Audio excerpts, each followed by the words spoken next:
Good morning students. आज हम व्याकरण में नया टॉपिक शुरू करते हैं, अनुच्छेद लेखन। अनुच्छेद लेखन की परिभाषा किसी एक भाव या विचार को व्यक्त करने के लिए लिखे गए संबंध और लघु वाक्य समूह को अनुच्छेद लेखन कहते हैं। अनुच्छेद लेखन किसे कहते हैं? एक भाव या विचार को व्यक्त करने के लिए लिखे गए संबंध और लघु वाक्य समूह को अनुच्छेद लेखन कहते हैं। दूसरे शब्दों में, किसी घटना, दृश्य अथवा विषय को संक्षिप्त, कम शब्दों में किंतु सारगर्भित, अर्थपूर्ण ढंग से जिस लेखन शैली में प्रस्तुत किया जाता है उसे अनुच्छेद लेखन कहते हैं। अनुच्छेद शब्द अंग्रेजी भाषा के पैराग्राफ शब्द का हिंदी पर्याय है। क्या है? अंग्रेजी भाषा के पैराग्राफ शब्द का हिंदी पर्यायवाची है। अनुच्छेद निबंध का संक्षिप्त रूप है। निबंध क्या होता है? विस्तृत रूप होता है, विस्तार रूप होता है निबंध में। और अनुच्छेद क्या है? निबंध का संक्षिप्त रूप है, छोटा रूप है। इसमें किसी विषय के किसी एक पक्ष पर 80 से 100 शब्दों में अपने विचार व्यक्त किए जाते हैं। अनुच्छेद अपने आप में स्वतंत्र और पूर्ण होते हैं। अनुच्छेद का मुख्य विचार या भाव की कुंजी या तो आरंभ में रहती है या अंत में। एक अच्छे अनुच्छेद लेखन में मुख्य विचार अंत में दिया जाता है। एक अच्छे अनुच्छेद लेखन में मुख्य विचार, रुचि, इंटरेस्टिंग बनाने के लिए क्या किया जाता है? उसके मुख्य विचार अंत में दिया जाता है कि अनुच्छेद में रुचि बनी रहे और इंटरेस्ट बना रहे। अनुच्छेद लिखते समय निम्नलिखित बातों को ध्यान में रखना चाहिए। अनुच्छेद लिखने से पहले रूपरेखा, संकेत बिंदु आदि बनाने चाहिए। कुछ प्रश्नों में पहले से ही रूपरेखा, संकेत बिंदु आदि दिए जाते हैं। आपको उन्हीं रूपरेखा, संकेत बिंदु आदि को ध्यान में रखते हुए अनुच्छेद लिखना होता है। अनुच्छेद में विषय के किसी एक ही पक्ष का वर्णन करें। ऐसा इसलिए करना आवश्यक हो जाता है क्योंकि अनुच्छेद में शब्द सीमित होते हैं। हमें अनुच्छेद संक्षिप्त में लिखना होता है। भाषा सरल, स्पष्ट एवं प्रभावशाली होनी चाहिए ताकि समीक्षक का अर्थ होता है आलोचक या पढ़ने वाला आपके अनुच्छेद से प्रभावित हो सके। एक ही बात को बार बार न दोहराएं, बार बार पुनरावृत्ति न करें, क्योंकि एक ही बात को बार बार दोहराने से आप अपने अनुच्छेद के दिए गए सीमित शब्दों में पूरा नहीं कर पाएंगे और अपने संदेश को लोगों तक नहीं पहुंचा पाएंगे। जो बात हम लोगों से कहना चाह रहे हैं वो बात हम नहीं पहुंचा पाएंगे। अनावश्यक विस्तार से बचें, लेकिन विषय से न हटें। आपको भले ही संक्षेप में अपने अनुच्छेद को पूरा करना है, परंतु आपको यह भी ध्यान रखना है कि आप अपने विषय से न भटक जाएं। शब्द सीमा को ध्यान में रखकर ही अनुच्छेद लिखें। ऐसा करने से आप अपने अनुच्छेद में ज़्यादा से ज़्यादा महत्वपूर्ण बातें लिखने की ओर ध्यान दे पाएंगे। क्या लिखें? शब्द सीमा को ध्यान में रखते हुए बातें लिखें और महत्वपूर्ण बातें ही उसमें नोट करें। पूरे अनुच्छेद में एक रूपता होनी चाहिए। ऐसा नहीं होना चाहिए कहीं कोई बात विषय से अलग लगे और पढ़ने वाले का ध्यान विषय से भटक जाए। क्या होनी चाहिए? हमेशा एक रूपता होनी चाहिए। कहीं विषय से, जो हम विषय जिस टॉपिक पर हम अनुच्छेद लिख रहे हैं उससे अलग न हो और पढ़ने वाले का ध्यान भी वहां से न भटके।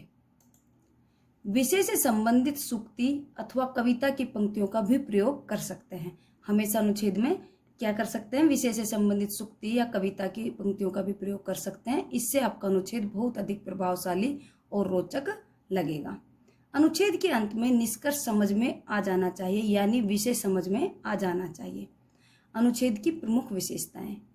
अनुच्छेद किसी एक भाव या विचार या तथ्य को एक बार एक ही स्थान पर व्यक्त करता है। इसमें अन्य विचार नहीं रहते। किसी एक भाव या विचार को या तथ्य को एक ही स्थान पर व्यक्त करता है, कोई अन्य विचार इसमें नहीं रहते। अनुच्छेद के वाक्य समूह में उद्देश्य की एकता रहती है। क्या रहती है? उद्देश्य की एकता रहती है। अप्रासंगिक बातों को हटा दिया जाता है। जो प्रासंगिक बातें नहीं होती उनको क्या कर दिया जाता है? हटा दिया जाता है। केवल बहुत अधिक महत्वपूर्ण बातों को ही अनुच्छेद में रखा जाता है। जो बहुत ज्यादा महत्वपूर्ण बातें होती हैं उन्हीं को अनुच्छेद में रखा जाता है। अनुच्छेद के सभी वाक्य एक दूसरे से गठित और संबंध होते हैं। वाक्य छोटे तथा एक दूसरे से जुड़े होते हैं। क्या होते हैं? एक दूसरे से गठित होते हैं, संबंध जुड़े हुए रहते हैं और छोटे भी होते हैं और वह एक दूसरे के साथ जुड़े हुए होते हैं।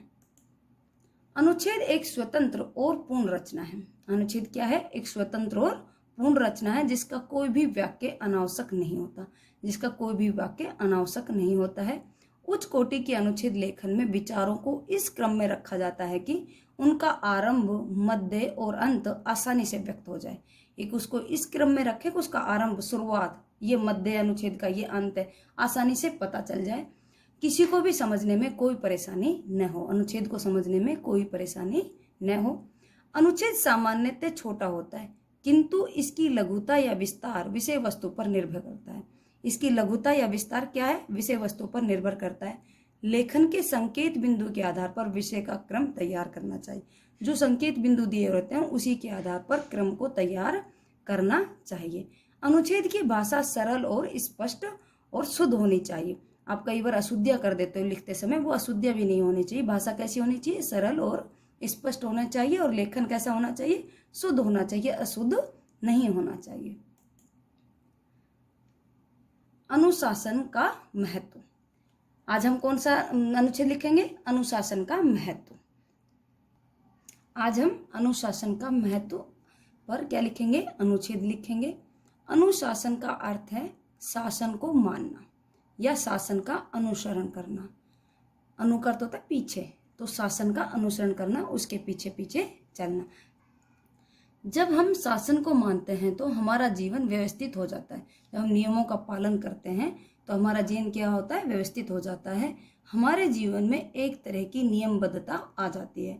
नियमबद्ध होकर कार्य करने में बहुत आनंद आता है। जैसे आप सभी स्कूल आते थे, विद्यालय आते थे, तो सुबह जल्दी उठना, तैयार होना, फिर स्कूल आना, और जो स्कूल का कार्य होता था, होमवर्क करना, पढ़ना, एक नियमबद्ध तरीके से कार्य चल रहा था। अब आप जैसे कोरोना की वजह से घर है तो सुबह जल्दी नहीं उठते, लेट उठते हो, और अब नियमबद्ध तरीके से जो कार्य नहीं होते वो क्या है?